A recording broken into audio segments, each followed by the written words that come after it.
Good morning. My name is Nathan Darris with the Texas Department of Housing and Community Affairs. We're going to be getting started here in 5 minutes, so at 10:35. So that gives everybody enough time to come in, get situated. Just to give you an idea of how this is going to go, this should be about 90 minutes. There will be ample time for questions to come in, and so if you've got those, go ahead and put those in the questions box. And like I said, we'll see you back here in about 5 minutes.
Good morning, everybody. My name is Nathan Darris with the Texas Department of Housing and Community Affairs. We're going to go ahead and get started here. Want to start by going over just a couple of housekeeping items. This training should last until about noon Central Time, so about 90 minutes. If you have questions, go ahead and put those into the questions box. You will also find all of the handouts and materials in the handouts section of the software. So you can go ahead and grab those. If you are having audio problems, I do recommend that you go ahead and use the audio options to see what may be causing that. Just to make sure that you have your settings correct. And like I said, we will go ahead and we will. One quick item: we will not have captioning today. We do have sign language interpretation available. Um, so we're going to go ahead and get started here. My name is Nathan Darris, like I said, with the Texas Department of Housing and Community Affairs. With me today is Jeff Riddle. He is at the Texas Workforce Commission Civil Rights Division. And then a really quick disclaimer here: the material in this webinar is based upon work that was supported by the U.S. Department of Housing and Urban Development under the grant number FEOI 1900455. Any opinion, findings, conclusions, or recommendations expressed in this material are those of the authors and do not necessarily reflect reflect the views of the U.S. Department of Housing and Urban Development. We will have all of the materials and the recording of this webinar available on the TDHCA website. You will also receive an email in about 24 hours. It's going to have a link to that recording, so you'll have that within about a day. If you have any questions, like I said, please enter them into the questions box. After every segment, we'll try to answer the questions there. This training is informational only. It does not satisfy the requirements set forth in Texas Administrative Code 10.402 regarding post-bond closing or documentation submitted for the 10% test for housing tax credits. If you're not a housing tax credit property, you can ignore all of that information. But if you're here for that particular requirement, this training does not meet that requirement. As I said, my name is Nathan Darris. I'm the Fair Housing Coordinator here at the Texas Department of Housing and Community Affairs. And with me is Jeff Riddle. Jeff, if you want to go ahead and introduce yourself. Yes, good morning, everybody. As Nathan said, my name is Jeff Riddle, and I am with the Civil Rights Division, which is part of the grander Texas Workforce Commission. And I am the Training and Outreach Coordinator, and I am happy to be here today. All right. So here is our agenda for today. We're going to cover a few topics. The first is going to be an overview of Texas Department of Housing and Community Affairs and the Texas Workforce Commission. Then we'll discuss the federal and Texas Fair Housing Acts. We'll do a quick little overview of reasonable accommodations and modifications, discuss some fair housing issues and discriminatory practices, although I believe we're going to cover those fairly early. And then we will do a quick little discussion about complaints and mediation. So by the end of this, hopefully you will be able to understand the basics of the federal and Texas Fair Housing Acts, recall the 7 protected classes that are listed in the Fair Housing Act, recognize some common fair housing issues and discriminatory practices, and understand fair housing complaint process and the Texas Department of Housing and Community Affairs complaint processes. So let's go ahead and we'll get started on the overview of our agencies. Jeff. Yes, so as I mentioned, the Civil Rights Division is part of the Texas Workforce Commission as a greater state agency. It is our job to both enforce and protect every Texan's civil right protections, both in employment-related matters and housing-related matters from across the state. We cover everything from El Paso to Longview, and if you've ever heard of it, Dumas, and if not, Amarillo, all the way down to the valley. And if you are, again, facing some form of discrimination in any type of employment or housing related matter, we are that state level agency who is going to help protect your rights. And then there's me who gets to do the fun training and outreach portions of this so I can prevent those kind of issues from reaching my investigators. Great. Thanks, Jeff. And yeah, that was kind of both slides all in one nutshell. Sorry about That's okay. I figured it out. that. All right. And so the Texas Department of Housing and Community Affairs, often referred to as TDHCA, neither one of those is particularly short, I know, but we are the state agency that's responsible for affordable housing, community assistance, and energy assistance programs, colonia activities, and we also regulate the state's manufactured housing industry. We also, most importantly, well, not most importantly, but very importantly, administer the housing programs such as the Low Income Housing Tax Credit Program, Home Investment Partnerships Program, Neighborhood Stabilization. And as the Fair Housing Coordinator, I personally am responsible for the fair housing and some data management and reporting here at TDHCA. The Fair Housing team assists the rest of the agency and other state departments on identifying and addressing fair housing issues throughout the state of Texas. The mission, or the overall mission of the agency, though, is to administer our assigned programs efficiently, transparently, and lawfully, and to invest our resources strategically and develop high quality, affordable housing that allows Texas communities to thrive. A quick little bit of information here.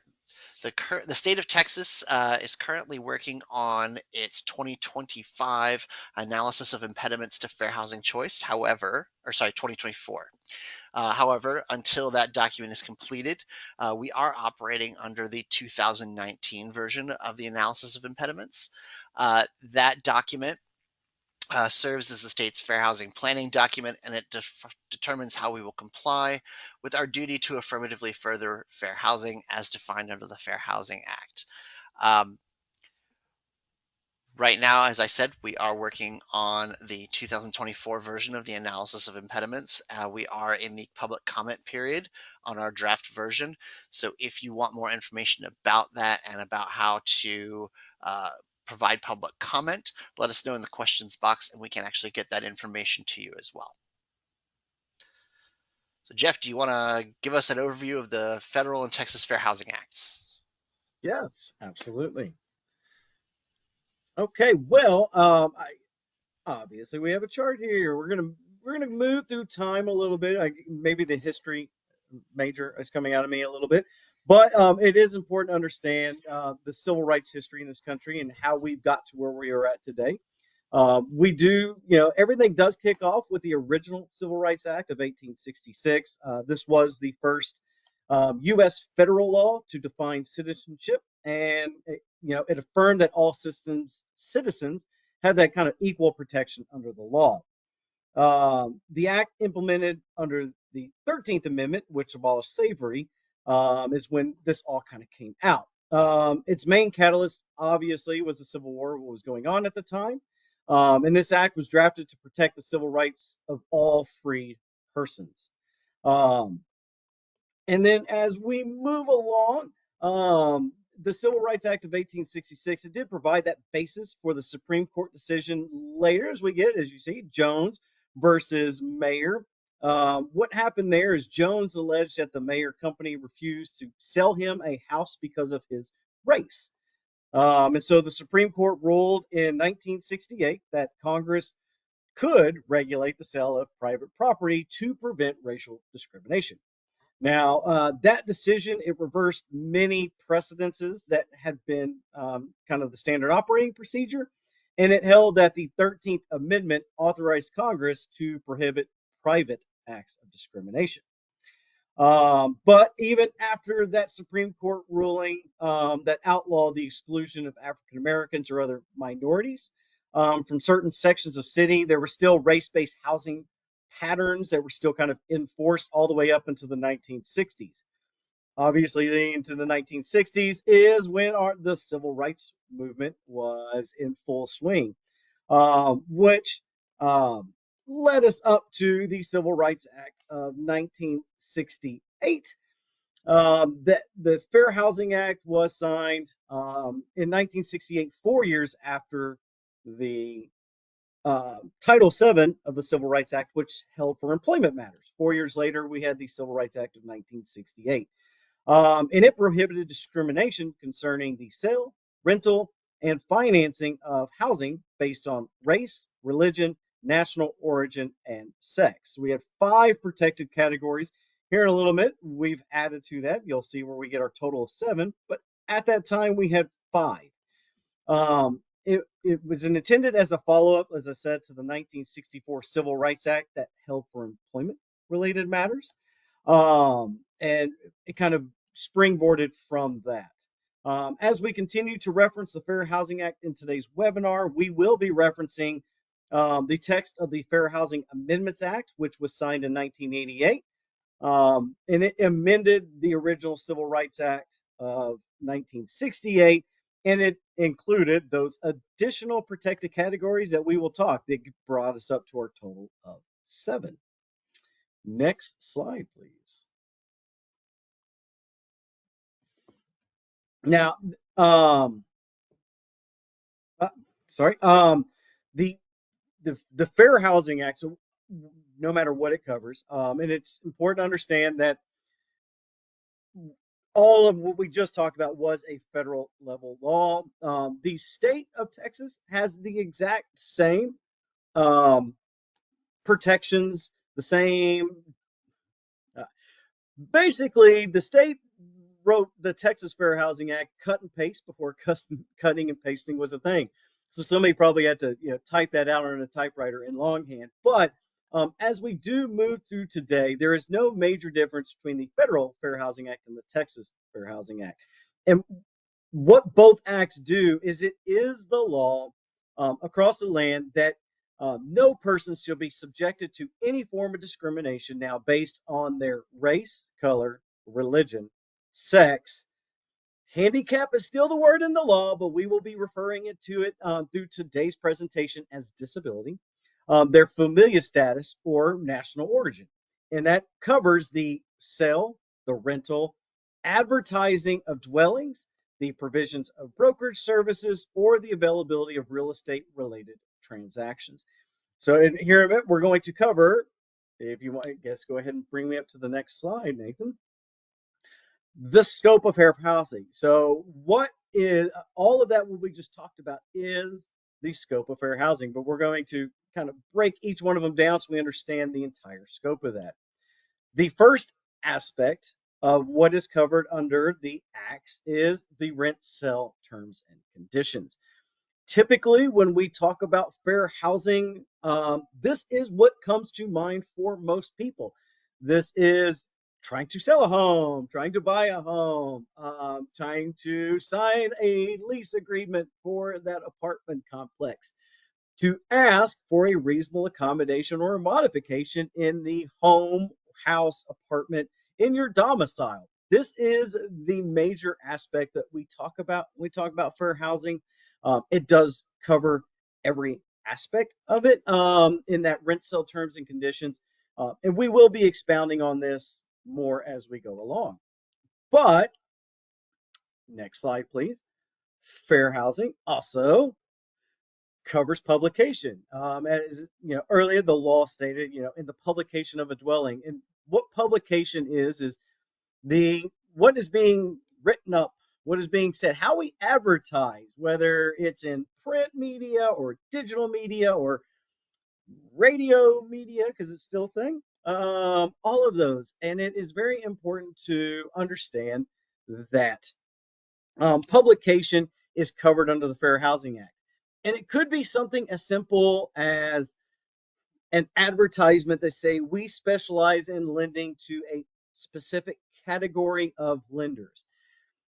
And that is good. I mean, we want to attract audiences, but that could have that detrimental effect as well, where it may look like we are only lending to certain groups at the exclusion of others. So publication is very important when we think about it. Also, we will talk about later in the presentation some exceptions to the Fair Housing Act. But it's important to note that there are people who are exempt from some of the fair housing laws, but they could lose that exception if they print or publicize discriminatory statements. So that's why publication is still very important when we talk about the grander aspect of the law. Next slide, please. Brokerage services are also covered under the Fair Housing Act. So if you're a broker and you are in the course of your duties, if you face some form of discrimination, and that could be anything from having different fees to or access to MLS listings, if you are only able to access MLS listings in maybe certain neighborhoods or areas of a city based on demographic populations. And that would be a form of discrimination. And brokerage services are absolutely still covered under the Fair Housing Act. Next slide.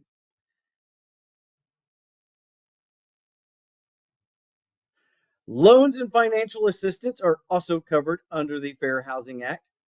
Now, this isn't when you're going out to get that new Mustang EV at a 24% interest rate. That is not covered. But what is covered is the loans and financial assistance in housing related matters. And it could be anything from the refusing to provide a loan or financial assistance, application requirements, down payments, deposits. If that's not based in a person's credit history, their income, those tangible facts that most every financial decision is based on, but it's based on somebody's protected class, which could be, well, people like you, and that you can be a lot of different things, defaulted. So we're going to charge you a little bit extra. I might need a little bit extra up front.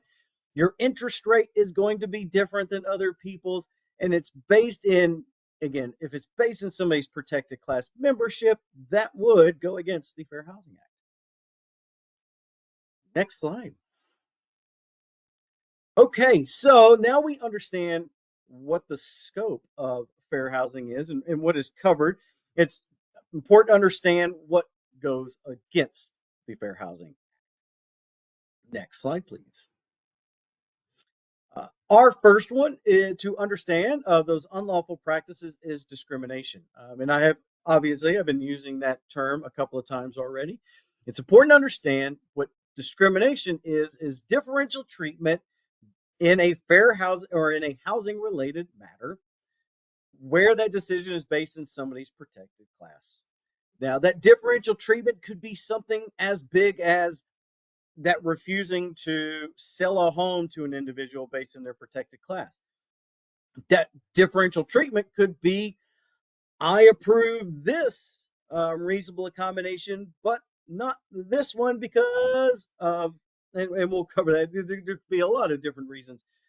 But if that decision is being based in somebody's protected category, that is differential treatment. We are treating one group differently than we are treating others. And that is inherently that discrimination because it is that differential treatment. Next slide. The next unlawful practice, they're all kind of synonymous with each other, but it's retaliation, interference, coercion, and intimidation. And what this is if somebody is trying to exercise their right to address a fair housing concern, or they're going to, they cannot be treated differently by their housing provider because they are going to exercise their legal right to try to influence a fair housing related matter. And this could be anywhere from making a complaint to the front office to filing a complaint with one of us acronym related agencies, whether that's TDHCA, the TWC, or HUD. As we've covered all of those, but it could be any one of those acronyms. And anywhere in there, if somebody is trying to improve their situation or bring attention to a fair housing related matter and they are treated differently by their housing provider for that, that is against the law. They are protected from exercising their right, and any interference or differential treatment because they have done that is an unlawful practice. Next slide. So, Jeff, real quickly before Yes. we head to the next slide, this is a question that comes up a lot in TDHCA and the complaints filed with TDHCA. But would these protections also, against retaliation, also extend to someone who is filing a complaint that has nothing to do with a fair housing issue, but may just be related to a maintenance or physical inspections issue? Now, I'm not. I'll let you speak to TDHCA if they, because that might be different if they're in their programs or services. But for the civil rights division, I mean that differential treatment does again have to be rooted in somebody's civil their protected category in order for us to be able to address that. And that would be similar with TDHCA as well. If you file a complaint with TDHCA uh, against um, the property manager because they treated you badly because you didn't like that there were bugs in your unit, we would not really consider that to be retaliatory as far as the Fair Housing Act would go. So yeah, we would also say that it would have to do with exercising what would be a protected fair housing activity, as opposed to just generic housing activities or complaints.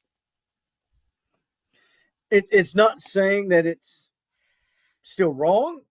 Just unfortunately, us as agencies, we can't step into that matter. Now, if your maintenance request wasn't being fulfilled because of your protected class, and then you complain, then yes. But if it's just that you may not have the best landlord or maintenance staff, and you complain against that and you're treated differently, I would recommend. I can't tell you what to do, but I would recommend searching out a fair housing attorney or something along those lines. Unfortunately, our agencies, it does have to be rooted in a protected class in order for us to be able to address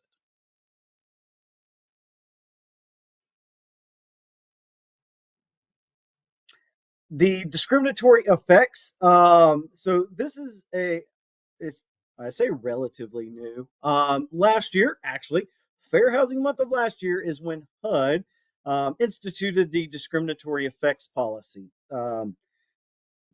Previous to that, it was disparate impact. And previous to that, it was discriminatory effects. So we see how these things kind of ebb and flow. Now, it's important to understand that this is not a law. What the discriminatory effects is it's a doctrine that HUD has instituted. And what the discriminatory effects is, it charges HUD and all of us different agencies who enforce and protect civil rights protections and housing related matters at looking at it. And again, we don't go out and purposely seek these, but if the intention is brought to us, if there is a policy or procedure in place that could have a major discriminatory effect on underserved communities, minorities, that perpetuates the segregation between different races or national origins. What the discriminatory effects is looking to see if there is another way of instituting a different policy that could still potentially have the same effect, but allow more people to partake in those housing related, services. For instance, a good example to understand this, because I work better under examples. If I, as a property owner in any city here in Texas, I have a policy that nobody with a Class C misdemeanor arrest on their record is able to rent from me because I want to keep my residents free from criminal elements, as I put it. And so now, in the particular city that I live in, there is a lot of minority communities that have Class C misdemeanor arrests. So there is a huge swath of underserved members of my community who are now able to rent for me due to this policy. Under the discriminatory effects, we are looking at it to see, well, if I change my policy to state that anybody with a Class C misdemeanor conviction over an arrest cannot rent, I am still having that same effect of protecting my residents from again, criminal elements, for lack of a better term.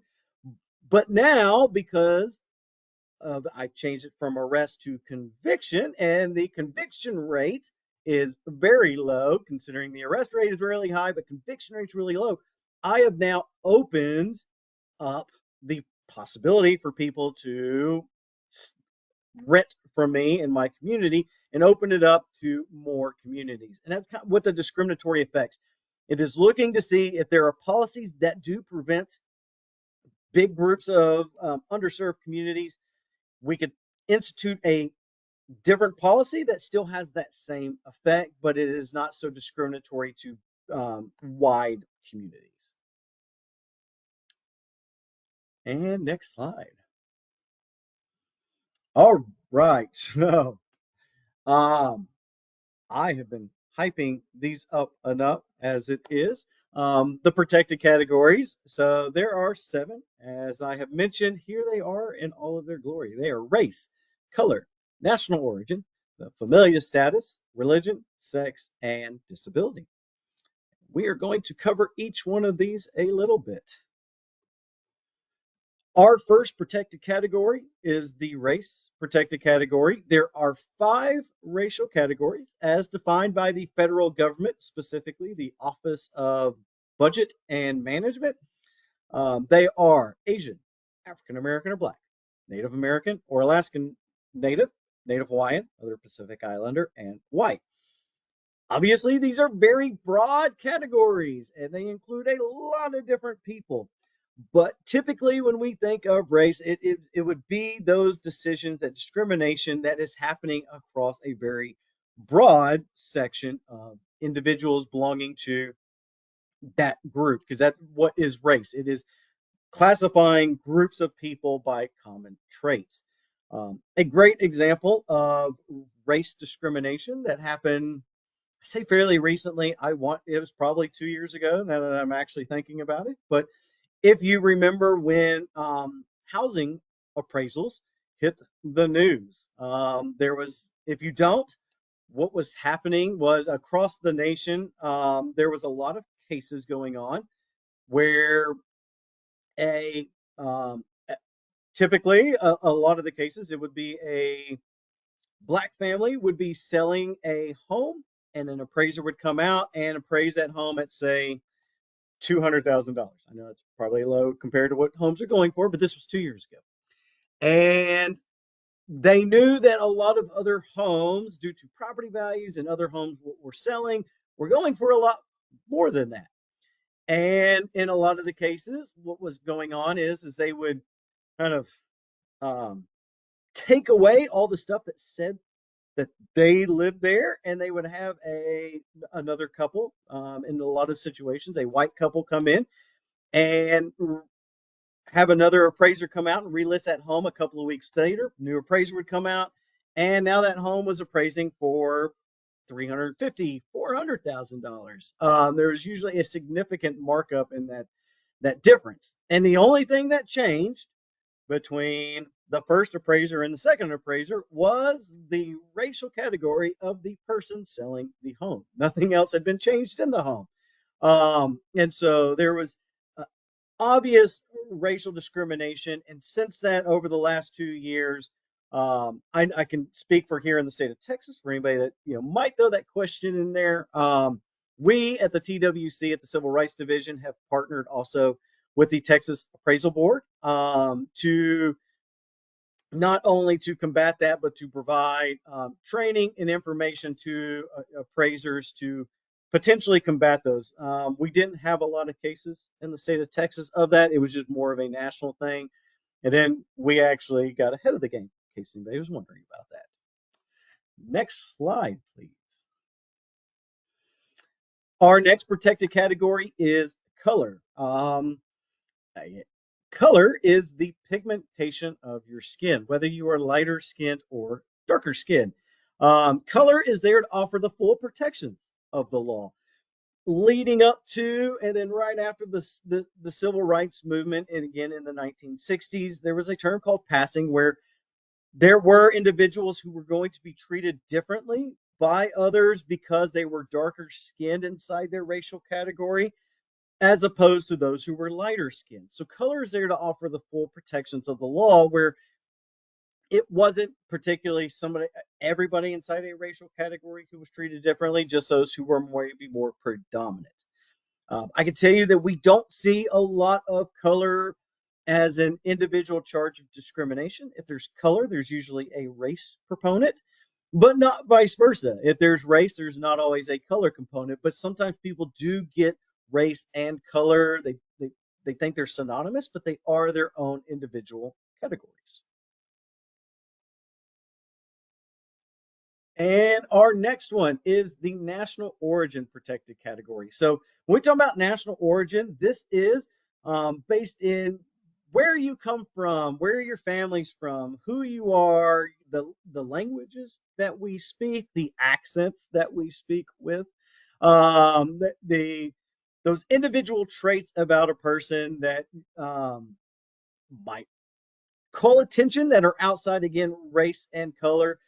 This takes everything from, uh, having those who have that limited English proficiency not given the same opportunities, or that it could be, oh, we had a case in Houston area where a manager of an apartment complex who was Pakistani in national origin in culture, or well, national origin, for lack of a better term, who was refusing to rent out apartments to people from their ancestry was from India because of a deep seated animosity between those two countries. They belonged to the same racial category, and so that defining factor was their national origin. If I've seen where there is maybe advertisements that say, all tenants must speak English. Translation services um, are not utilized.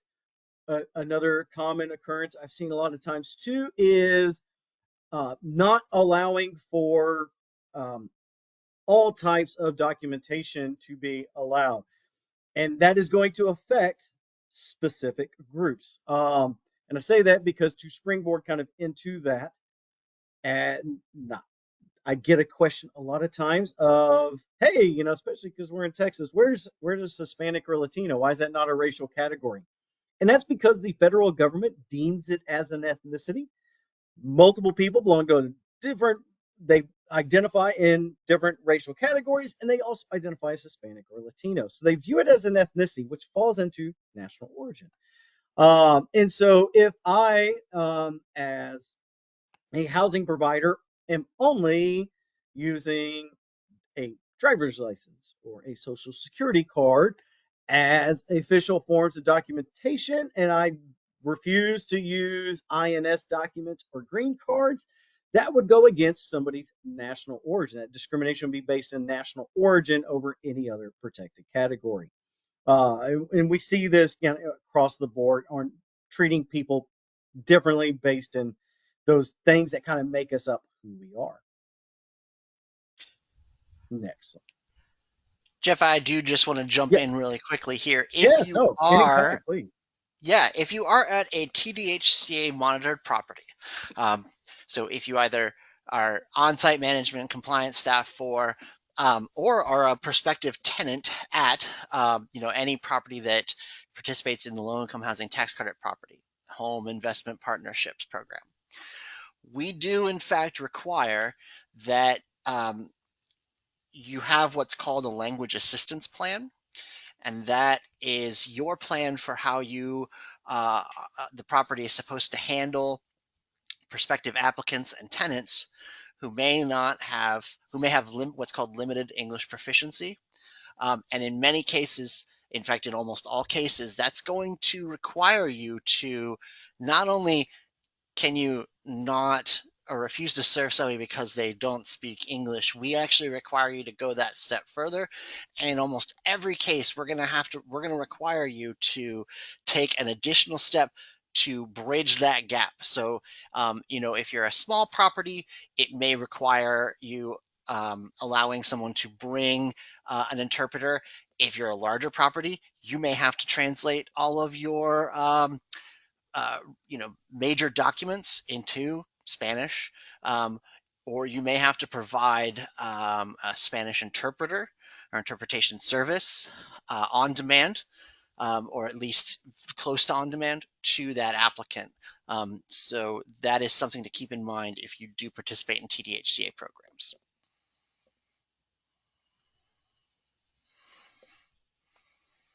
All right. Well, our next protected category is familial status. So this one covers anybody that has kids, and that kids could be from pregnancy to the age of 18, and anywhere in between. And it doesn't matter if it is a natural born child to the individual, if you're fostering, adopting, guardianship, if you're a ward, if I remember the old, yeah, people had wards. Probably showing my age in that one, but it's all of those who refer to as familial status. Unfortunately, if your child is still living with you and they are above the age of 18, unfortunately, if you can't claim them on taxes, you can't claim them for familial status. So that it does cover those again with families, and it could be a single parent or dual parents. It doesn't matter the parents. What matters is that there is kids under the age of 18. And some discriminatory things, next slide, that happen inside this protected category, as you will see, is selling kids. No, that sign's not on here. Yeah, the very first one right there. Children left unattended will be sold to the circus. So don't sell. I think it's carnivals now over circuses, but don't sell unattended children to carnivals. Don't let them go be circus folk. But a lot of times, what you will see is policies or rules or practices that do outlaw, for a lack of a better word, activities that are typically engaged in by children, which then have that discriminatory effect where families are being treated differently inside of it. The no skateboard, no riding of wheeled vehicles, or children must be supervised at all times. Um, Children, again, there's a lot of children must be supervised inside of here. Um, all of those are having that discriminatory effect on those with families. Now, if there is a sign, no riding those wheeled vehicles on the sidewalks or in between buildings, obviously to protect residents who may be walking, that's okay, but that's just saying no wheeled activities at all.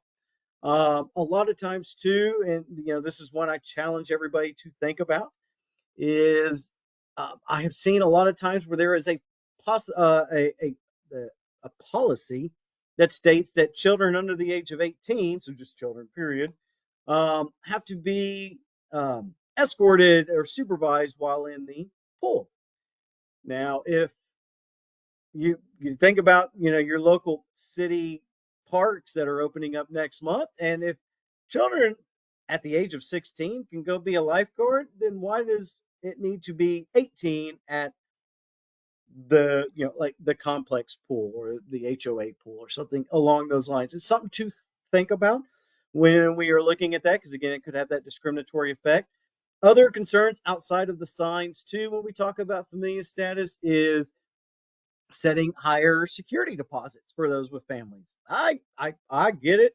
I have some of my own. Kids are inherently a lot more destructive than people without kids, and there might be a lot more say repairs, painting and stuff like that that would need to be done at when they vacate that apartment or home, but we can't charge more money up front because there is a family moving in. Because then again, remember, we're getting into that differential treatment, which is a discriminatory practice.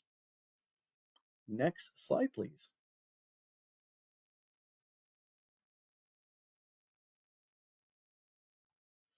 Religion is our next protected category. So, religion does prevent against discrimination of anybody of a particular region or religion. Sorry, and that covers everything that we typically think of as a religion. Uh, our Christian faiths, our non-denominational, Catholicism, Judaism, all of those that we typically assign to when we think about religion. It also covers those who have not only that religious belief, but an ethical or moral belief about right or wrong. So that includes those who are atheist, agnostic, Church of Scientology, pagans, Wiccan, all of those are included as well. And so what typically happens is there could be policies that allow for, and I wouldn't even say it's a policy that allows, but um, if I hang a cross outside my door, most people are not going to say anything about it because it is it's a normal practice that a lot of people do. But then my neighbor across the way puts out the pentagram star on their door, and now I'm being told I need to take mine down because it is making other people uncomfortable. That would be that differential treatment based in a religious discrimination. And so we have to set those policies, and it's important to think about that, set those policies that allow for, any and all religious accoutrements or decorations. We can't say, oh no, you could only put out a nativity scene. That's the only kind of decoration that we allow, or only these certain items of a religious affiliation. It would be any, or we just don't allow any of those. And also, you know, another thing is that indirect discrimination in zoning use as private homes as places of worship, because zoning rules. So I can't turn my home into my church, for a lack of a better word, or my uh, place of congregation. There we go. Next slide, please.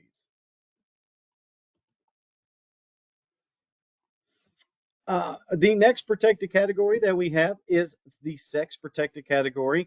So the sex protected category does include sexual harassment, gender, and discriminatory pricing based in somebody's gender. We are going to cover sexual harassment, but when we talk about gender, that would be the differential treatment of somebody based in them being a man or a woman. Um, and it could be the really big things of,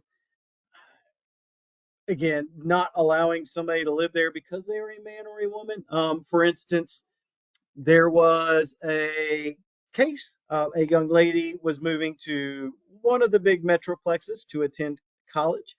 Um, was not originally from that big metroplex. 18 years of age, was touring an apartment with the apartment manager, who was also a female. At the end of the tour, the apartment manager looked at the young lady and asked if she had a boyfriend, husband, a male significant other that might be staying along with her. And the lady said, no, it's only me that's going to be living here. And that apartment manager was like, well, this is a bad area of town. It is not safe for a single young lady to be staying in. Unfortunately, I can't rent to you. You'll have to go look somewhere else. That whole choice was taken from her based in her gender. I mean, if it was 18-year-old me weighing all of like 125 pounds back then and probably couldn't put my hand through a wet paper bag, nothing would have been said because I'm a guy, and the idea is I probably take care of myself. But this was her decision was being taken away from her based in her gender. It should have, like went with, well, I don't believe this area is good for, a single young lady. I've been here for a while. I don't recommend that you stay here. If you were my daughter, yeah, I wouldn't let you live here. But the choice is ultimately up to yours, but I would highly discourage you from staying here. Let me show you some better areas of the city. Is how it should have went, but obviously it did not because it was being based in somebody's gender.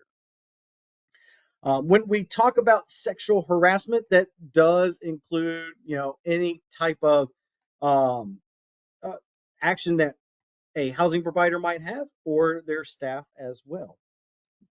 I believe that's on the next slide. Our first type of sexual harassment is quid pro quo. And depending on how you like to translate your Latin, it can mean this for that or something for something. And what quid pro quo is where there is some type of housing related decision for some type of sexual favor. And that could be both explicit, it could be implicit, and it could, for instance, Jeff, I'm going to have to evict you because you haven't been paying your rent, but I wouldn't mind keeping you on and not starting eviction proceedings if you sleep with me.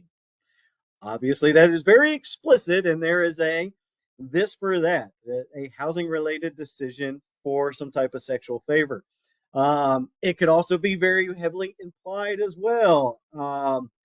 My AC's been out since the beginning of summer, and we are now in fall, getting ready to go into second summer. Everybody in Texas understands that reference. And I need my AC fixed, but I'm way down on the list. And if somebody in maintenance, like, well, Mr. Jeff, I could bump you up to the top of the list and probably have that working for you immediately.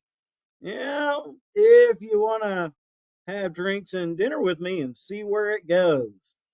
Obviously, there is an implication there of some type of sexual favor for that housing related activity. And that is a quid pro quo. So it could be explicit or implicit in that regard. Next slide. The other form of sexual harassment, and usually the more predominant one, is quid pro quo. And quid pro quo, or hostile environment. And what hostile environment is when there is a person who is subjected to sufficiently severe or pervasive, unwelcomed, unwanted sexual kind of contact that interferes with their ability to use, enjoy, or maintain housing or housing related services. Um, Obviously, there's a lot going in on that one, but what it is in a nutshell, if somebody is subjected to any form of overtly sexual contact, and it could be everything from I'm about to go stretch to go on a run and I like to wear my shorty shorts and I'm being whistled or hooped and hollered or telling me how incredibly sexy my thighs look. Obviously, that is that sexual kind of context of the comments to the visual, the non-verbal, those kind of actions. But I'm unwelcome sexual conduct that interferes with my ability to use, maintain, or enjoy housing or housing related services. If I don't feel comfortable stretching out outside my home anymore because I'm being hooped and hollered, that is creating that hostile environment. But it does have to be sufficiently severe or pervasive for it to be sexual harassment. Severe is your very over the top, your very egregious actions, whereas pervasive is the minor incidences that occur over time.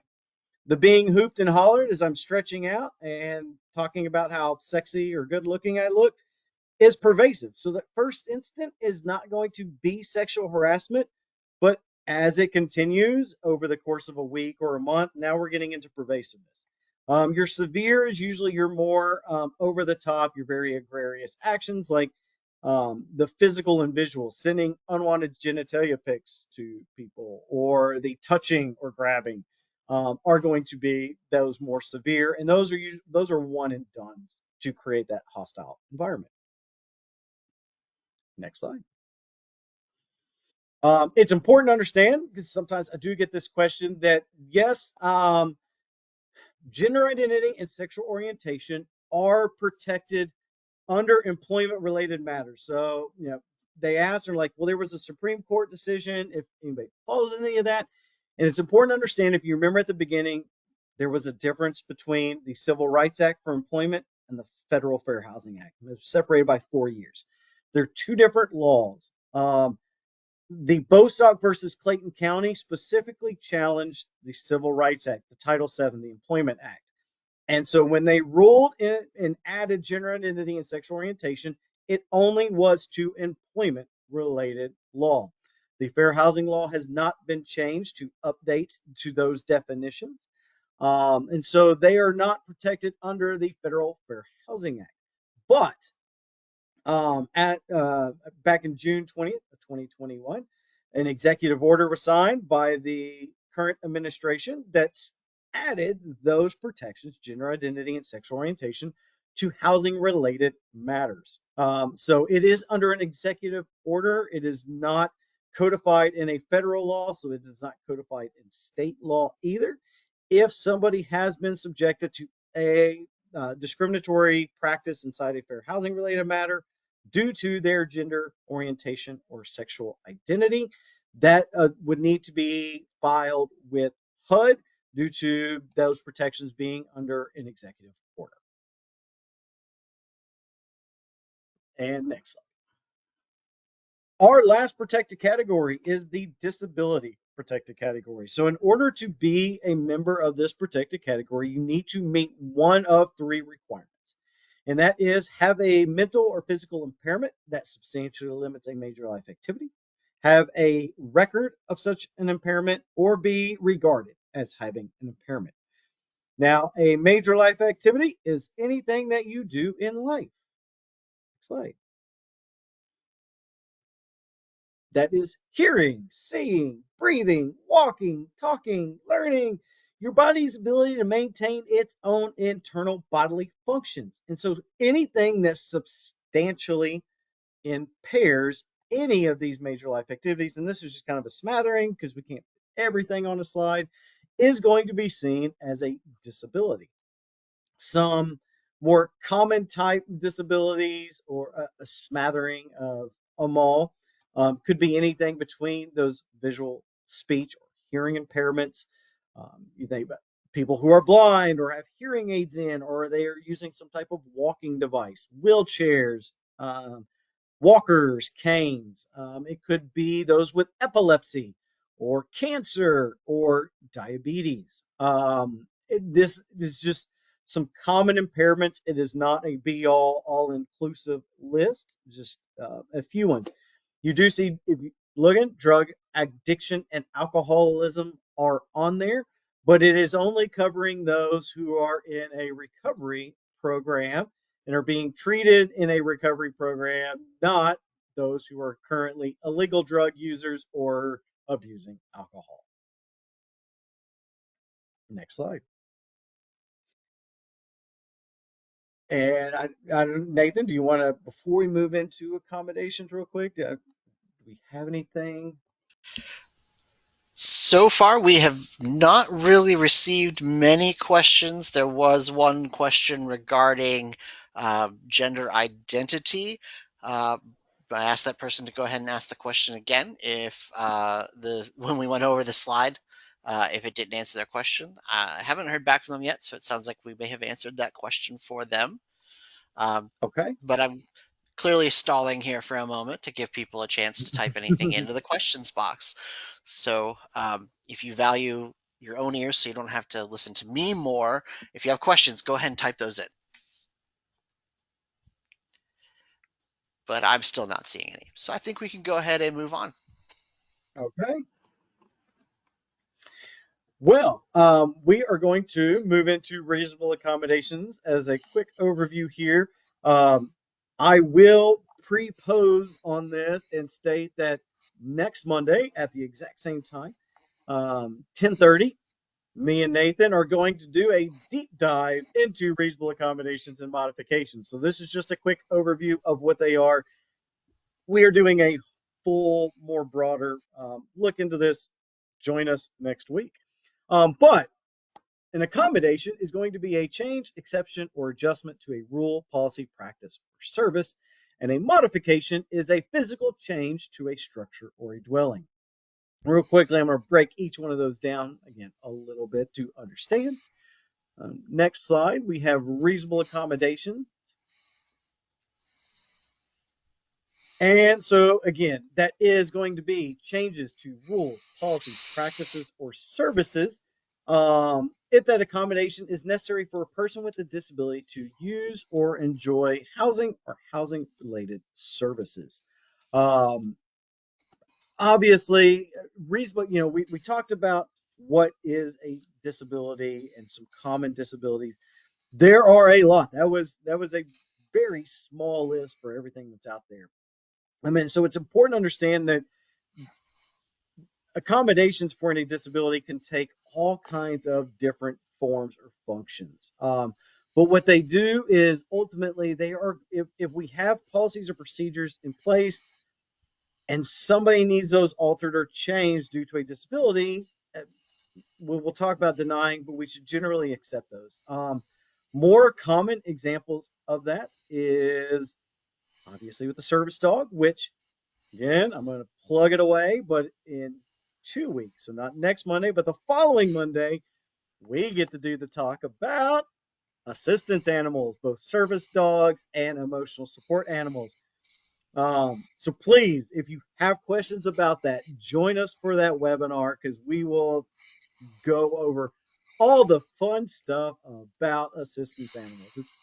It's a fun one. But it is going to be that. It could be that dog where I have a no pet policy or a breed restriction, but somebody that needs an accommodation is going to accept that. It's going to change that because that is no longer seen as a pet. A lot Two really common examples I have seen outside of the pets could be where that an individual needs air filters changed out. We're thinking air filters, but if I have a severe form of asthma and my doctor states that I need to have my air filters changed out every 30 days so as to not exasperate my condition, then I am changing that policy at my apartment complex if I can't reach my own air filters to have those changed out now every 30 days over the standard 3, 4, 5, 6 months.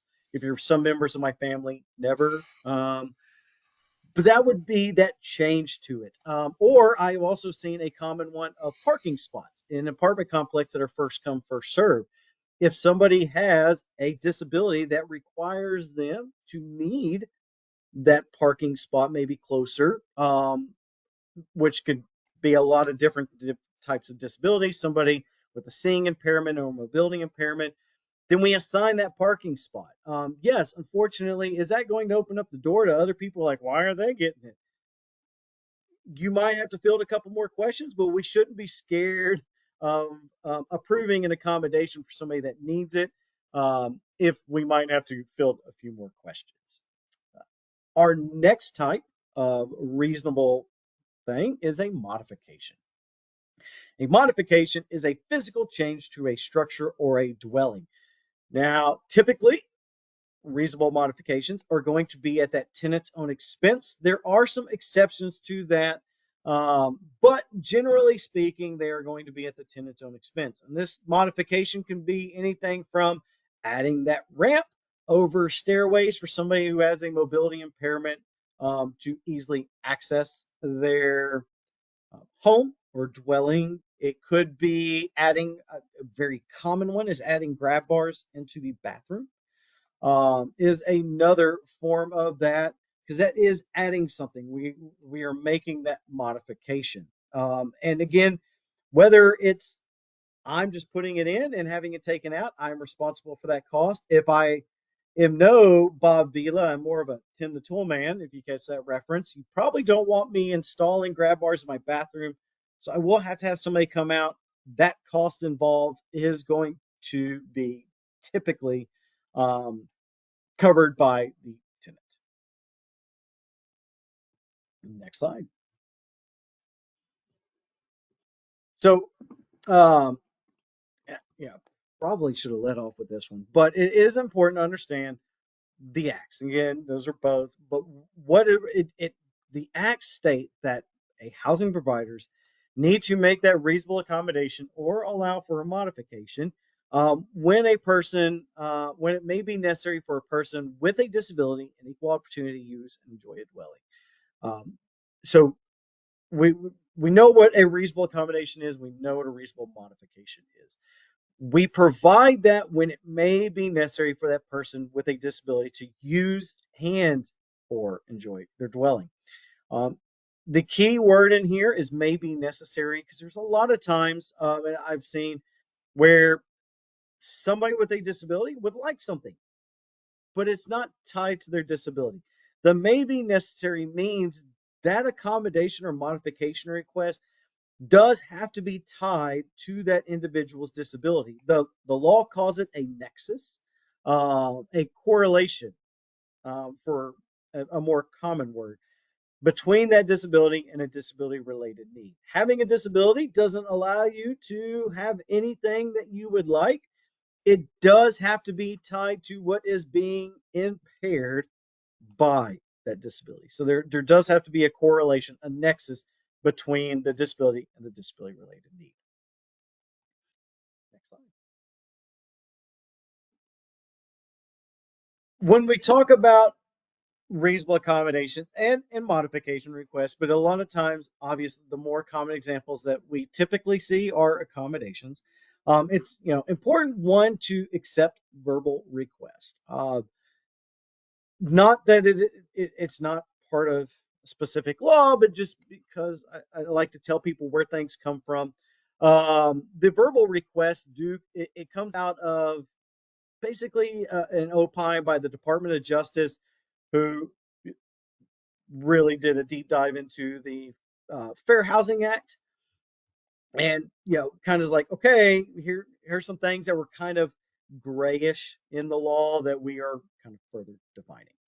Um, and so part of that was accepting verbal requests. And I got it, especially in today's age. There are so many things that make our lives easier. There's apps and web pages. I'm pretty sure out of the 300 or so people in attendance, you probably can't even tell you the last time you either, there might be a few, I understand, got a wrote a check for your rent or your mortgage, or you were receiving a check from an individual for their rent or mortgage. Handwritten check probably didn't happen anymore. Most people don't write that stuff out and bring it in, and they go in, and everything's done through apps and phones. So yes, if we have a systems in place to do maintenance requests, to do reasonable accommodations requests, if if myself comes in and was just like, hey, I'm going to need yeah, I and I probably don't even know the right word. I'm going to need a parking spot assigned near my building to me. I know it's first come first serve, but my spouse, my child, somebody who is living with me under the lease is blind, and the ADA parking is nowhere near my building. So can I get a parking spot assigned to me because I'm getting a little sketchy walking across the parking lot? Nowhere did I say a reasonable accommodation request or anything like that. I'm just like, hey, this is what I need. And we have to process that. It can't be like, oh, well, Mr. Riddle, we have, if you go on to the portal and submit that request, we can get started working on that. That would be seen as a failure to accommodate. It should be like, okay, Mr. Riddle, we got it. We're going to start working on this. Here's what we're going to need from you. And can you also go into the portal and submit in for the request? Some people may not be technologically savvy, so you might have to give them that assistance, but we can't deny them because they didn't use that specific form or portal app. We also need to begin that interactive process immediately. Yes, we're going to talk about it. There could be all day long where people can deny a reasonable accommodation if they're under certain conditions. But I have found in a lot of complaints that we receive, if people talk to each other and not at each other, and it happens, unfortunately, and that's why we get the complaints, and we try to help people talk through their issues. But if we talk with one another instead of at, and have that interactive process, and that goes on both sides, then a lot of times we can come to that common ground, because it does have to be reasonable for all parties, not just what is reasonable for one party. Have policy that we use. That way we're treating everybody the same until we have to treat them differently. Um, ask for that appropriate, reliable, disability related information. We will be covering what that looks like in the webinar next week. So please join us for that. We will go further into it. Provide prompt responses. Obviously, a delay in a response could be seen as a failure to accommodate, and we don't want to put ourselves in that kind of position. And document everything. Both sides, who, if you are a housing provider or you're a housing consumer, document everything. That way, we have everything. We can show things where they are in steps. Hey, no, look, this is the last thing I requested your doctor's note on this date, and I'm still waiting on that. And that way we know where everything is at in the process. Next slide. Jeff, I'm just going to jump in really Yeah. quickly. If you are a TDHCA monitored property, there are a couple of important things to remember here on this slide. Number one is that, as Jeff mentioned, he said it's good to have a reasonable accommodation policy. You are, as a TDHCA monitored property, required to have a reasonable accommodation policy, and it needs to be in your tenant selection criteria so that any potential applicants or tenants are able to see that. Included with that, number 5 here, it says provide prompt responses. If you're a TDHCA monitored property, we have a number for that. That is 14 days. You must provide a response within 14 days. And that is basically the maximum amount of time that will allow, outside of some specific, very rare circumstances where it may take longer to process a request. So those, and number 6, document all actions and interactions. If you have a complaint that's filed against you with TDHCA and it relates to a reasonable accommodation request, I will tell you, because I have firsthand knowledge of this, because I'm the person who asks for it. First thing we're going to do is ask you for all of your documentation of the reasonable accommodation request and all of your responses to them. So you're going to need to have those anyway, so it is a good policy to go ahead and keep those in your tenant file if you're a TDHCA monitored property.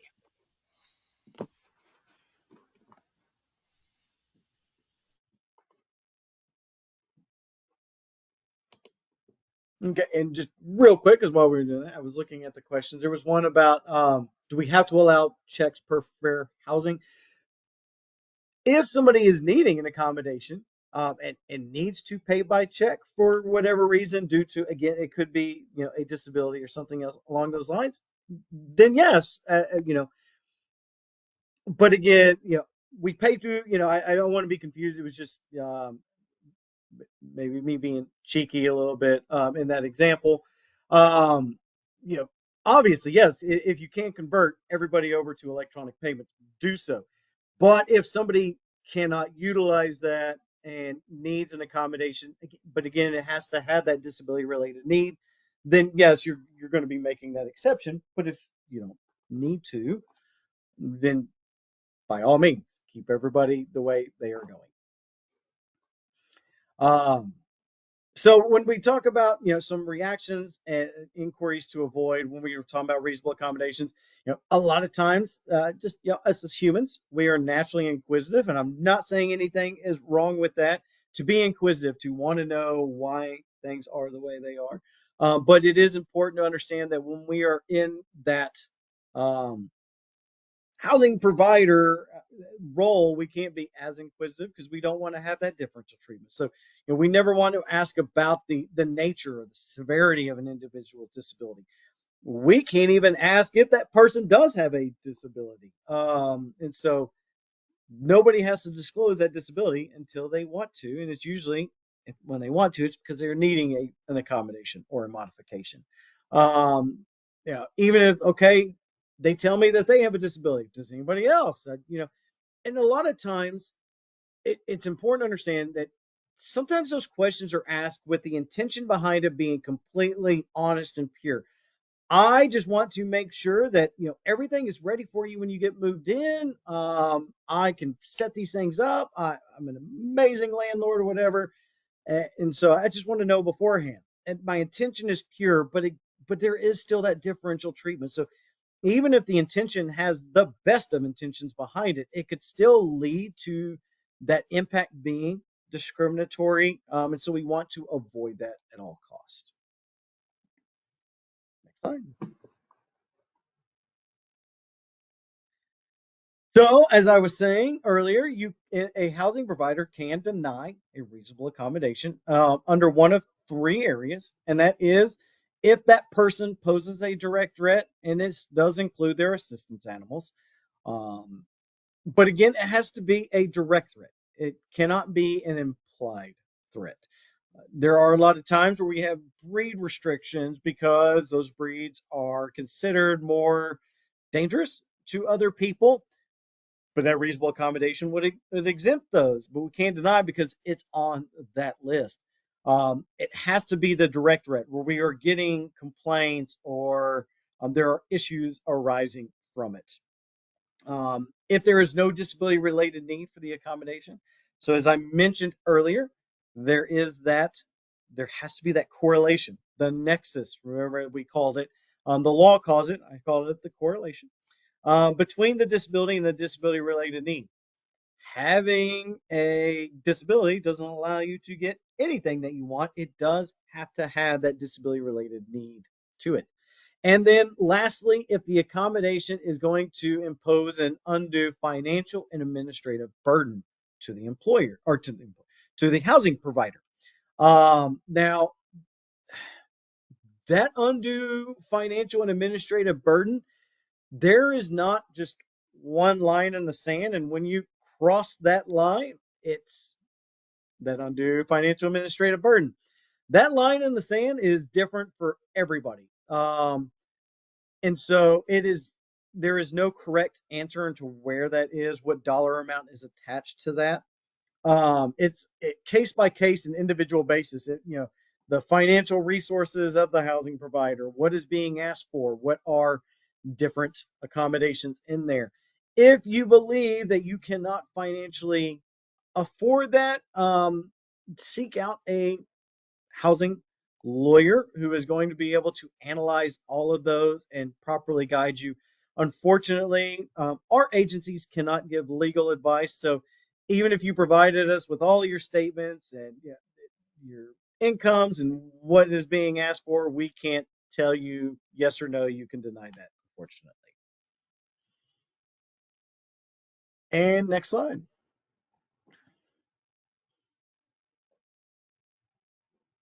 When we talk about the modification, as I mentioned, who pays for that modification? There are times where the housing provider is going to have to pick up for the modification, um, and that could also be again everything that I just covered. Um, I This was on the same slide. I got ahead of myself, but again, it is going to be, they're going to look at total cost, budgeting costs, availability of lesser items. And again, the only person who can truly answer that for a housing provider is going to be a lawyer. And then next slide is the modifications that I was talking about. And oh yeah, Do you want me to I cover this, love Jeff? giving this. Oh, I love giving this one over to Nathan every time because I'm not a big fan of flowcharts, and this is. Whew, I'm gonna let you handle it. Thank you, Jeff. I will say I do want to thank the Fair Housing Council of Greater San Antonio, which I think has changed their name now, but this flowchart will tell you in any situation whether or not you as a property are required to pay for a reasonable modification. This does not apply to accommodations, things like assigning parking spots, changing rules, policies, and procedures. This is only to physical changes to the dwelling unit. But the short answer is if you do not participate in a TDHCA monitored program or um, do not participate, yeah, so yeah, basically, if you do not participate in a TDHCA monitored program, the answer is probably no, unless you agreed to pay for it.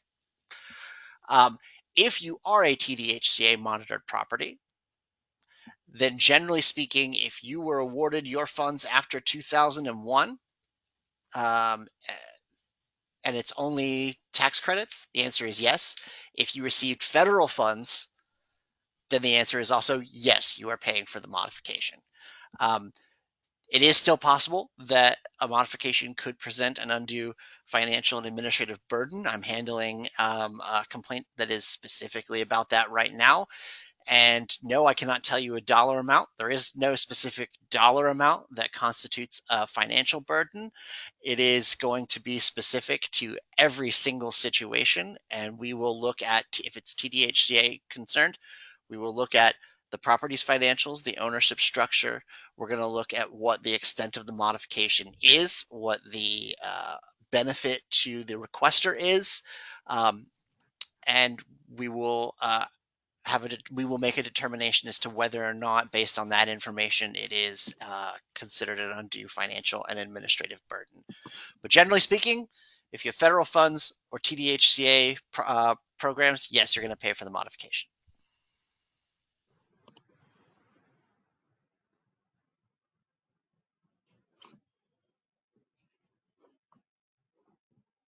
And Jeff, I believe we do have some questions that people All have right. been sending in.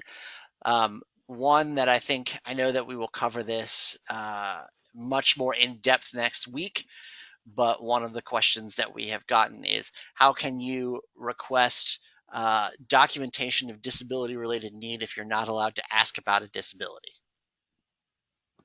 So just, and again, we will cover this more, but in case you can't be here, just as a general rule of thumb, when we are asking, so yes, we can't ask about a disability like, hey, are you disabled? Are you going to need anything? But if somebody is disclosing a disability, then we absolutely can, start asking some questions. We're not going to ask about the nature and severity of it. How long have you been blind for? Do you absolutely need this seeing eye dog? Those kind of questions. But as a rule of thumb, if you can see the disability and you know the disability related need, you don't need to get any further verification of either the disability or the disability related need. If you know about the disability, but not the disability related need, then you get verification of that disability related need because the disability is obvious. If you don't know either, which is the more prevalent form of this, I didn't know that person was disabled, and so I definitely didn't know that they needed something. Then you get verification of both the disability and the disability related need. And that generally takes the form of doctor's notes. There are other aspects of that, but and again, we'll cover that. But if you don't know either and somebody's telling you that they have a disability or a disability related need, and it's not obvious or known, then yes, you can request that documentation to verify the disability and the disability related need. Okay, and then one more question, and I will Yep. admit that I have a vested interest in the answer to this question because it concerns the TDHCA monitored property at the time or at this moment. But this also is more generally applicable. Um, if an individual is requesting a reasonable accommodation, a transfer due to a reasonable accommodation, so to a different unit, uh, and for some reason the property charges a different rent for the same type of unit now, right? So when the person started their lease, let's say it was $1,000 a month, they're transferring 6 months later, and for some reason the property is upped it to $1,200 a month for the same property or for the same type of unit. Is this something that they can charge the new or the old rent for?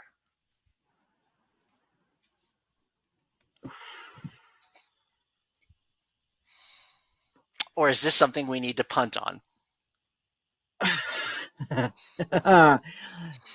Yeah, because that's kind of the scope of that is getting it's extraneous to the reasonable accommodation from what I'm understanding. I mean, is that moving? I mean, for, and again, without a specific situation, as I'm envisioning it, it could be I have a mobility impairment. I'm on the second floor. I need to move down to the first floor. And That so I'm that's moving units. precisely that's Okay. precisely the issue. Yeah. And so I'm moving units because I can't navigate the stairs and there's no elevator. So getting moved units. That is the reasonable accommodation. When we're uh, without, I guess, Without more specific information, we can't answer that well, not even question. without more specific, without, giving that legal advice. No, you can't, because that's giving, if I say you can't charge more, that would, specifically in this situation, it would kind of be, well, Mr. Jeff told me that um, I can tell you, like, I imagine it this way. Um, if I have a pet and I paid my pet deposit and I'm paying my monthly pet fee, and then I get my doctor's note that states that my pet is no longer a pet, it is my assistance animal, my emotional support animal. My pet fees stop at that point. Now, so because I'm getting that exemption because it's no longer a pet fee. So I'm not going to keep charging for pet fees because there's no longer a pet involved. It is now an emotional support animal. Um, in this situation, I mean, I guess I would ask, like, they're not renewing a lease to move to a new unit. They're getting a reasonable accommodation to move to a new unit. So, in essence, in theory, and again, don't be using my name in vain out there anyway. Um, I don't see where the new charge of rent would be coming from because there's not a new lease. Now, when that lease is up and we're renegotiating lease, then yes, if there's an additional cost and all that. But if we're not renewing a lease, we're just moving somebody due to a reasonable accommodation. There's no new lease. That person's still going to be under their current lease or just in a new unit. Um, how I would view that, but again, don't quote me on Yeah, I'm not going to hold you to that because there's also a weird reason why there has to be a new lease. So I'll talk to you that. more Okay. about this in detail with Yep. the Yep. compliance monitor. That way we can get the specific information. Okay. That'll work. All right. And real quick, and then we'll go into question. But this is our last little major section here, because I know a lot of questions it looks like are coming in. But I'll cover these really quick. These are really easy to go through, because I know we are getting close to that time. But next slide for exemptions to the Fair Housing Act. Um, there are a couple of people who are exempt. I say that there are groups of people who are exempt from having complaints filed against them due to, and this is both federal and state level. The first is our three or less properties. What this is if a person is selling, buying three or less properties, they are exempt from the Fair Housing Act. But the same, and so three or less properties exempt from the Fair Housing Act. And then I'll quickly go into the next slide, which is our Miss Murphy exemption.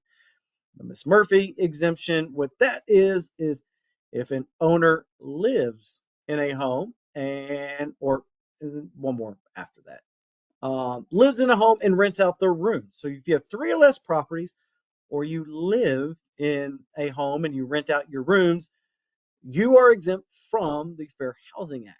Now, what is important, and again, one more slide, Nathan. What is important to understand about both of those is yes, they're exempt, but you can lose exemptions. Oh, I guess it wasn't in there. I must have missed that. Sorry about that. Being said on this slide, you would lose your exemption if you make discriminatory statements or publicize anything. Remember, we talked about publication. I told you to come back here at the end.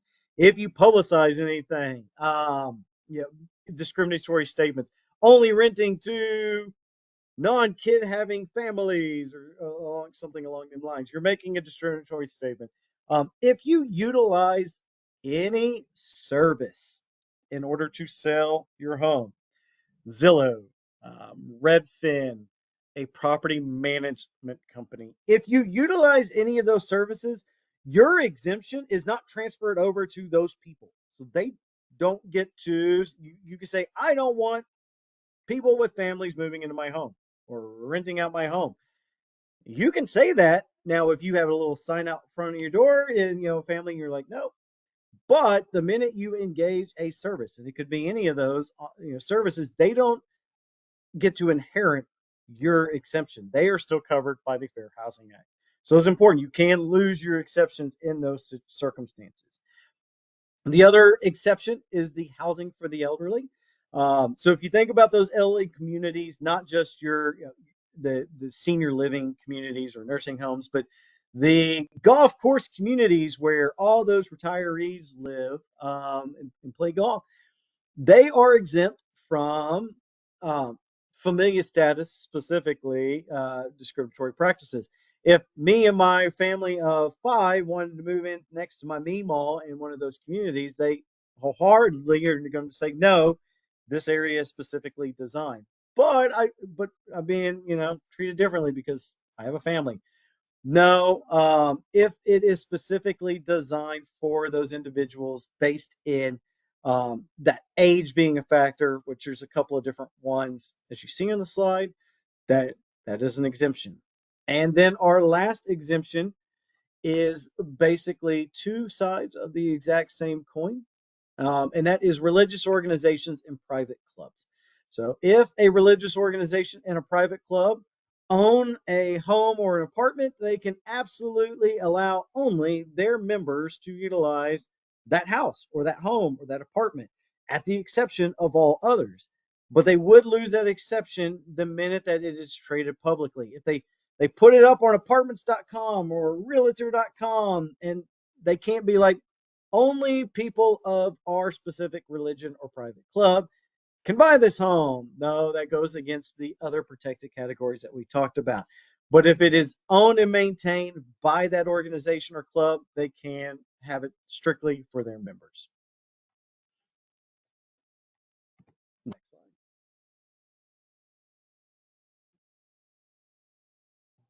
Do you want to cover testing or do we want to quickly? I know we're right at 12.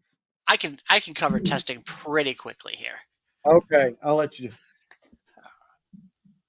So, fair housing testing is basically a method to investigate individuals or uh, housing providers to investigate whether or not they are engaging uh, in illegal or discriminatory activities. Basically, using renters, buyers, other individuals who have no actual intent to rent or buy a home or apartment. They pose as prospective buyers or renters and gather information about what they are told, what options they are shown, what rates they are given, what rents they're told are going to be. And the only things that should differ between these applicants are some form of protected class. So one applicant may be black, one applicant may be white, and then you look to see what differences there were between those two interactions with the same housing provider. Why do we do this?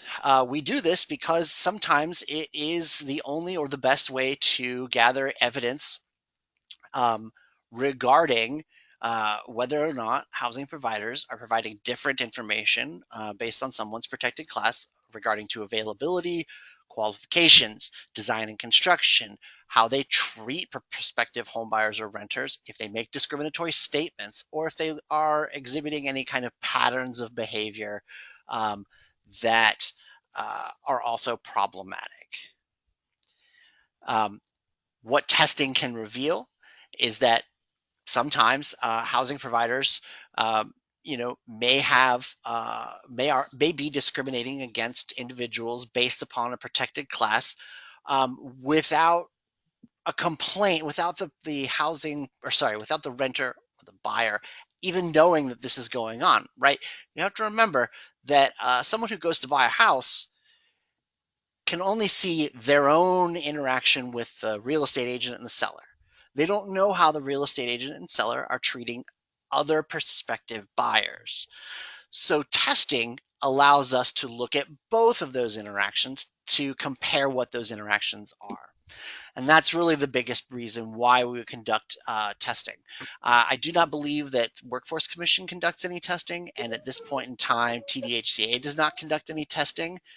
But there are some fair housing programs around the state that I know of that have in the past and may be conducting testing currently. Um, what can you as a property do to prepare for testing? Honestly, because you're not going to know when a person is or is not a tester, you should just always presume that anytime anybody comes to you to rent, they could be a tester. Just assume right away that that's the case, and then treat all of your policies and procedures and all of your activities in a way that you wouldn't worry if somebody was a tester or not. So if you're treating every single applicant as if they could possibly be a tester, you're going to probably be fine. That's probably the best advice that you could be given on this. And that brings us to complaints and mediation.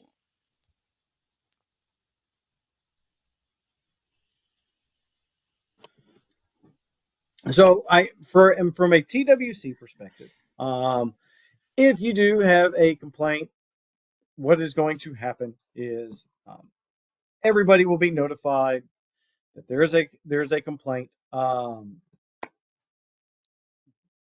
Everybody will be invited. So during the entire process, once a fair housing complaint is made known to us, we're going to check it, make sure it meets all requirements, everything else like that. And then it is going to be assigned to an investigator.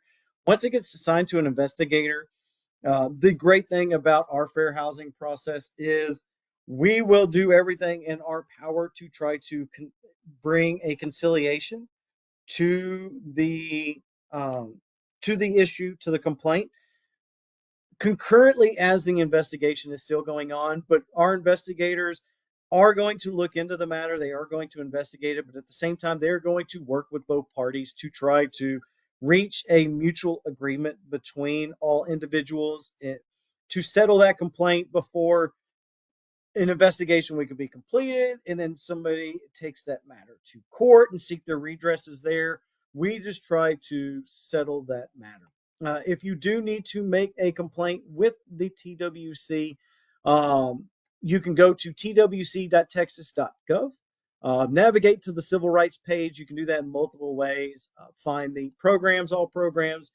When you find the civil rights page, you will find information on both employment and housing. Go to the information about housing, and right there you will find our intake form. Fill it out. It goes immediately to one of our intake specialists who will reach out to you, usually within 3 to 5 business days. Simple and easy. As for TDHCA, Nathan will let you know how it works there. Absolutely. So we have three different ways that you can file a complaint with us. You can use our online form, which has that lovely URL there. The other easy way to find it is to simply use your favorite search engine and type in TDHCA complaint. It is by far faster than navigating any website that you may find. You can also mail them. There are mailing addresses right there. And we do also still have a dinosaur fax machine, and you can fax that complaint to us at that number there. I'm still blown away that we have a fax number. One thing that we do not do is we do not accept complaints over the phone unless there is a reasonable accommodation request. So if someone has a disability related need to either email or verbally tell us a complaint, then we will go ahead and make that exception. Um, Again, we can only TDHCA. We can only look at complaints dealing with TDHCA programs and TDHCA funded properties.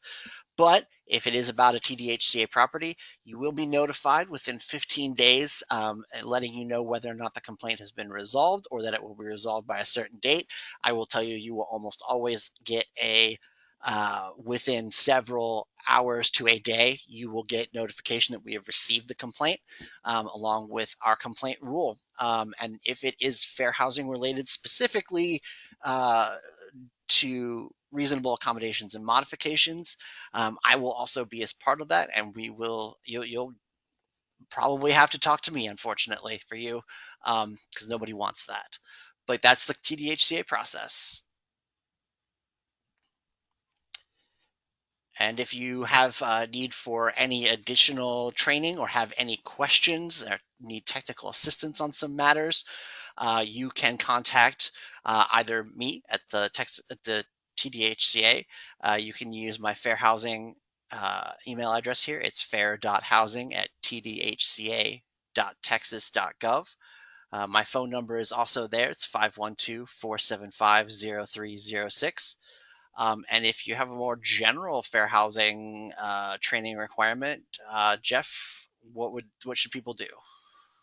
Yes, you can reach out to me at crdtraining@twc.texas.gov. At any point, feel free to email me. I will also just disclaimer throw out there too. As the only trainer in the TWC, I get a little windshield time. Texas is a big state, and I get to cover the entire state. So if you email me and I don't respond to you for a couple of days, don't worry. I'm not ignoring you. I'm just probably not in a place where I'm behind my computer at that time. So bear with me, but I still absolutely will email you back. Again, I can't give legal advice, so if you're asking me what you should do in a specific situation, I can't help you, but I'm always there as a resource if you need a reminder or something about the law.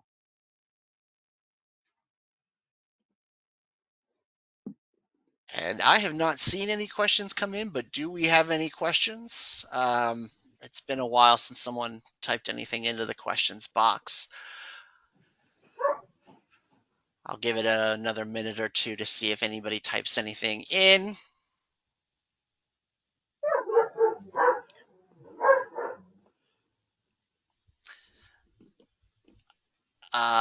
What? So yeah, I don't see any questions coming in just yet. Um, but if you have questions, I'll bring this slide back up. So if you have questions regarding the TDHCA and fair housing, you can email me at fair.housing@tdhca.texas.gov. More generally speaking, if you have fair housing questions, go ahead and email crdtraining@twc.texas.gov. And I guess this is a good time we do have one question, Jeff, which is, do we have any advice for discrimination against same-sex couples? Um, One thing I will say is that um, in federally funded properties, there are specifically rules. It's called the equal access rule. If I'm not mistaken, don't hold me to that, but I believe that's what it's called. But home investment partnerships and other federally funded properties are covered by this equal access rule that does not allow, it specifically disallows um, denying housing or discriminating in housing based upon sexual orientation and gender identity. That does not extend to all housing, as Jeff pointed out. And this particular rule, like I said, is only for federally funded housing. So if it's federally funded housing, go ahead and file that complaint with either HUD or TDHCA. That's going to be the best bet there. If it's not federally funded housing, Jeff. I mean, if it's still not federally, you know, those protections are added in by an executive order. Um, and that executive order, um, HUD does enforce over a state's any state, if they don't have it written into their specific state law, is not going to, because it's not a federal law. It's just an executive order. Um, but that executive order is protecting against gender identity or sexual orientation. So, same-sex couples. And so all day long, you know, you can file a complaint with HUD, and engage your matter there if it is for that gender identity or sexual orientation. You can file a complaint with HUD, uh, at Housing and Urban Development at the federal level.